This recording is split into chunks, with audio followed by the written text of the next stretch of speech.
This model represents a normal shoulder where the white areas represent normal cartilage. In shoulder arthritis, the normal cartilage is replaced with worn-out cartilage and exposed bone, as seen in the red areas in this model. In shoulder replacement surgery, the ball and socket of the shoulder are replaced with a metal ball and plastic socket. This allows improvement in pain and function after the surgery.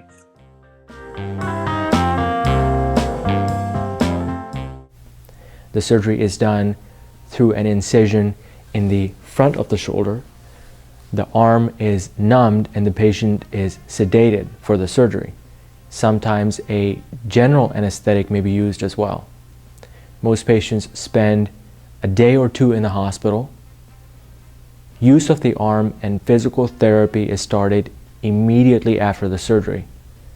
For the first 4 weeks, the shoulder is protected in a special brace while the tendons that were repaired are healing. Most patients take anywhere from 3 to 6 months to recover completely after the surgery.